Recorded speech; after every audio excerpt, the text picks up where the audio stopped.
Hindi po yan ang totoong makakapagligtas sa ating kapatid ko. Temporary lang po ang mga bagay dito sa mundong ito.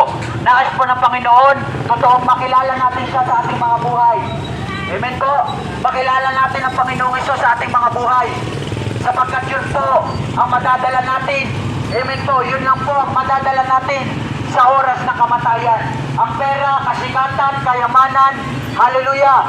Ang negosyo mo, ang trabaho mo, hindi mo po yan madadala kapag namatay ka sa sanlibutan ito. Ang madadala mo lang ay si Kristo sa iyong puso na kung totoong nakilala mo siya sa buhay mo. Mahal na mahal tayo ng Panginoon. Hallelujah. Mahal na mahal tayo ni Jesus Christ. Amen. Huwag po natin kakalimutan ang kanyang ginawa para sa ating mga buhay. Mga ate ko, mga kuya, mahal na mahal tayo ng Panginoon. Hallelujah. Huwag po natin kakalimutan ang kanyang ginawa sa cross ng Kalbaryo. Amen. Sino po dito yung willing na tanggapin ka? Natanggapin si Jesus sa kanyang buhay? Sino po dito yung naniniwala sa Panginoon? Sino dito yung sumasampalataya sa Panginoon at nais mong ikaw ay maligtas? Amen. Sino po dito yung willing na tanggapin ang Panginoon sa kanyang buhay? Say amen. Mga ate, mga kuya, nanay, tatay, sino po dito yung willing na tanggapin ang Panginoon sa kanyang buhay? Hallelujah. Habang may pagkakataon pa po tayo, tanggapin na po natin si Jesus sa ating mga buhay. Amen. Sapagkat hindi po natin alam kung hanggang kailan na lang tayo sa sanlibutan ito.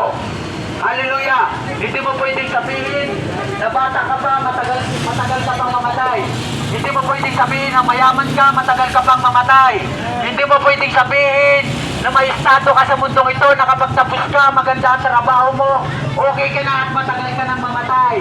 Hallelujah. Tandaan natin ang kamatayan, hindi yan nagpapaalam. Ang kamatayan, walang pinipiling edad, oras, araw, estado, kasikatan, wala pong pinipiling araw ang kamatayan.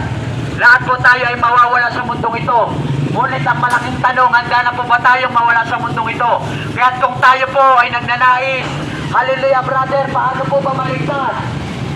Brother, paano po ba maligtas? Hallelujah. Amen. Kung sino ang po na nagtatanong dito na, brother, paano po ba maligtas? At kung may magsabi sa iyong gumawa ka lang na mabuti, okay na yan. Hallelujah. At kung may magsabi sa iyong pumasok ka lang sa reliyon namin at maliligtas ka na. Hallelujah. Nasaan sa Bible na gumawa ka lang na mabuti, okay ka na?